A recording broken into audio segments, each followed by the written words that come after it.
All right, guys, what's going on? Welcome back to the channel. It's actually 1 in the morning right now. I'm not sure if you can see this. Maybe you can. It's 1:11 in the morning. It's actually Tuesday night.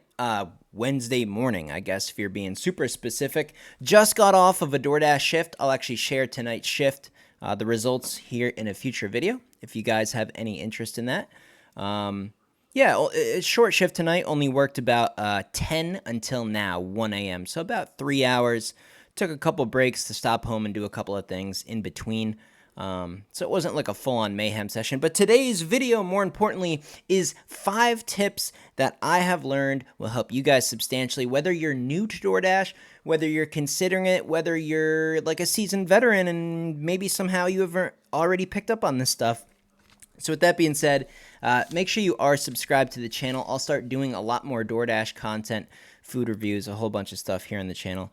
Random stuff. We'll just do some random stuff if you guys have an interest in that. So yeah, hit the like button if you're a dasher, if you plan on dashing, whatever. Let me know in the comments your future plans, what you've been doing, or if you even agree with these top 5 tips I have in today's video. Let's get right into it. Number 1, pick your days, guys. Pick your days smartly. Like sometimes on like a Monday night or a Tuesday night, or even sometimes weather dependent, I'll throw in like a bonus tip.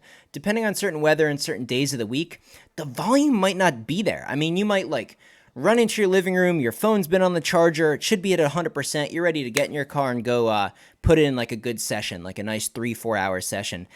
But the volume might not be there. There might not even be an opportunity to dash, so try to pay attention to like Thursdays, Fridays, obviously weekends, stuff like that. Just kind of fish around and just pay attention to when there's a lot of people on the road and stuff like that. Pick your days accordingly, because sometimes even when you want to dash, it won't be available. So keep that in consideration, unless there's an X factor like you live in a large city, or there's always a couple of wild cards that don't apply to everybody. So just kind of take these tips how you will and adjust them on your own. Number 2 kind of goes with that. Pick your times, okay? What I've found is the times are sometimes more important than the days. Even on a weekday, even on a Monday, a Tuesday, bad weather. If you go out and you hit that kind of late evening shift, like a kind of a late dinner into the night, that's almost, at least for me in upstate New York, that's almost a rock solid, like that's for sure you're going to have some opportunities. You can go out at 8 p.m. and there will be orders. They might not be great. You might not have a stellar night, but there will be orders. If you really want to dash, you can dash. So that's number 2. Just kind of pick your time smart, because at like 2 p.m. or at like 2 a.m., like if it's too late or if it's just kind of like in between when people are eating, maybe it's not the best time to try it. Number 3, try to dash late. Now, not late as in 2, 3 a.m., unless there's places near you that are open 24/7. Then you can do really well, and that'll actually kind of link into another tip here in a second. But dash late, okay? Like I said, the best thing you can do is dash a little bit on the later side, that late dinner into the night. Basically, I like to get on there 7, 8 p.m., and I go as long as orders keep me going. As soon as the orders are gone and it seems like things are just dying down, you can go home. But the base pay when you dash late really, really helps, because even if someone's cheap and they throw you like $2 freaking for going like 5 miles, the base pay will help you get to the threshold, which is tip number 4. Make sure you're at least at $1 per mile. This is huge, guys. Do not take an order if it's under $1 per mile, unless it was like 20 miles away for $19 and it was all highway driving. I'd probably consider that. I'd probably grab it and just, kill the time and go run that order for the nice payout. But the best you can, make sure you're doing at least $1 per mile. And I guess another bonus tip, I'll throw in another bonus tip right now.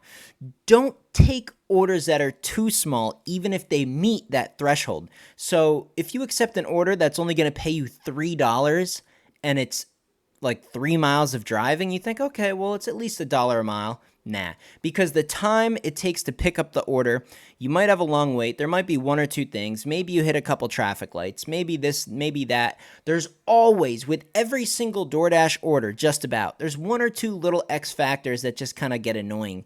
So you almost have to totally disregard any order really under like $4, unless it's totally around the block. So try to find orders that are at least like $4 or $5 bare minimum and meet a $1 per mile threshold. That'll kind of keep you on pace if you're consistent with your orders to continuously hit $20 or more per hour, which is kind of the level you want to be at to really have it, worth your time. And then the final one is don't force the orders. This is critical. I think it's really important if you live in an area to actually get out there first. Don't just start dashing from your couch because you don't know, maybe that restaurant that day is super busy, and little things like this can screw you because on the DoorDash app, you have to maintain a certain completion rate. You want to have a certain acceptance rate. So to the best of your ability, you do want to be selective. You want to look for these over $1 per mile orders. You want to, try to do the best you can, but ultimately you can't be too picky. And what helps the most is if you go out there, maybe you park in a parking lot to where you can see a couple of different restaurants and you're like, wow, look at Taco Bell today. That line's crazy. I got to make sure that even if an order pops up on my app and says $11 just to go 7 miles, I do not want to mess with Taco Bell today because that's 30 minutes of waiting in a drive-through line, and ultimately that's going to kill my Dash session. So be conscious of what stores, what restaurants around you take the longest. And what I wrote down was basically just don't force it, right?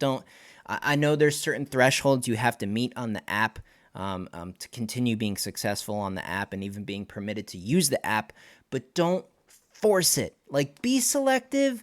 You're going to have to eat one or two bad orders here and there just to keep your percentages and your ratings up. So, if you're like, all right, well, that place didn't have a long line. It's $6 for 6 miles. Not a glorious order, but, I'll grab orders like that in between, but don't force it. If you're sitting there, it's been like 10 minutes, you're like, man, I haven't gotten a good order in 10 minutes. I just declined another one because it was $3 to go 8 miles and there was a line. Like, man, I'm just going to take the next one. Don't force it. So those are just some tips, guys, today. Ran through a few. We can go through a lot more. I got a lot more. I can take cameras in the car, bring you guys through the whole process, get you up to speed. Obviously, you see the screenshot or the thumbnail here, and you can actually see what's on the screen right now is drastically different, essentially hourly wages, depending on a couple of X factors, long lines, time of day, days of the week, things like that. So with that being said, guys, make sure you subscribe to the channel. Let's get this thing to 1,000. And yeah, let me know what you guys are thinking in the comments. If you have any other questions about DoorDash in general, I'm sure I can answer them. I do this quite frequently as like a fourth job. I guess this is like third or fourth down on the list of side hustles. So yeah, I think that's all I got, guys, today. I'm going to try to keep these videos under 10 minutes. And if you want more DoorDash footage, content in the future, let me know in the comments. I'll see you guys in the next video.